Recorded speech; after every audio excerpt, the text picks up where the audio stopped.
Last week ఎప్పుడో ఒక seminar జరిగింది. రాజేష్ టచ్రివర్ అని ఒక డైరెక్టర్ గారు ఉన్నారు. ఆయన నేషనల్ అవార్డు 2 సార్లు వచ్చింది. తెలుగు సినిమా మా బంగారు తల్లి వచ్చింది తెలుసు. ఆయన రెట్రోస్పెక్టివ్ పెట్టి దాని మీద సెమినార్ పెట్టారు. ఒక 20 మంది పిల్లలు స్టూడెంట్స్, సినిమా ప్రేమించేవాళ్ళు కొంతమంది పిల్లలు వచ్చారు. ఎలా సినిమా తీయాలి అంటే వాళ్ళని ఎలాంటి సినిమాలు ఉంటాయి, సినిమాల్లో 2 రకాలు, రిలీజ్ అయ్యి పేరు వచ్చే సినిమాలు, రిలీజ్ పేరు కోసం తీసే సినిమాలు, థియేటర్ల కోసం తీసే సినిమాలు, అవార్డుల కోసం తీసే సినిమాలు, రివార్డుల కోసం తీసే సినిమాలు అని వీళ్ళ మధ్య చెప్తూ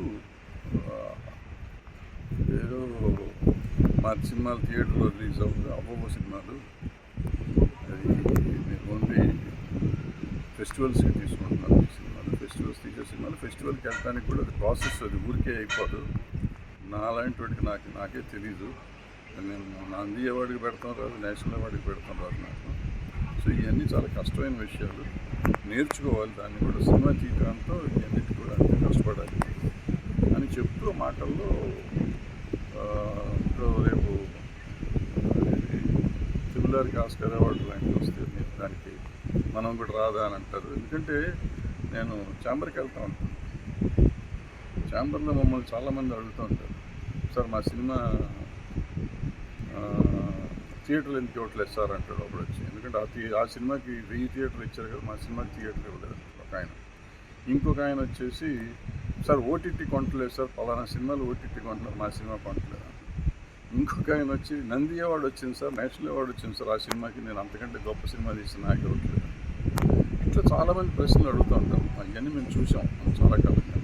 సో ఇప్పుడు ఈ పిల్లలు వచ్చినప్పుడు పిల్లలకి నేను ఎక్స్ప్లెయిన్ చేస్తూ, ఇది ఎవరిదో బాబు, ఆ సినిమాకి ఏదో మాటల్లో ఇంత డబ్బు ఖర్చు అయి ఉంటుంది, దానికి ఆస్కార్ ట్రై చేస్తున్నారు అని చెప్పాను.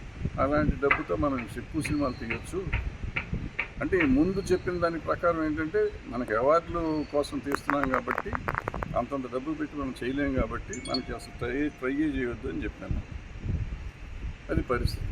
సో దాన్ని ఆ 2.5 గంటలు నేను మాట్లాడిన దాన్ని ఒక 1 మినిట్ క్లిప్పింగ్ తీసుకుని, ఆ క్లిప్పింగ్ మీద వచ్చేసరికి ఎవరు పెడితే వాళ్ళు రియాక్ట్ అవ్వడం మొదలైంది. రియాక్ట్ అవ్వటం తప్పులేదు, రియాక్ట్ కూడా అవ్వచ్చు. ఒకవేళ నిజంగా ఫీల్ అయ్యి ఉంటే నువ్వు అంతం తప్పు అన్నా కానీ తప్పులేదు, అంత మట్టుకు నేను భరించవచ్చు. ఇంక ఒకళ్ళు అకౌంట్లు అడుగుతారు.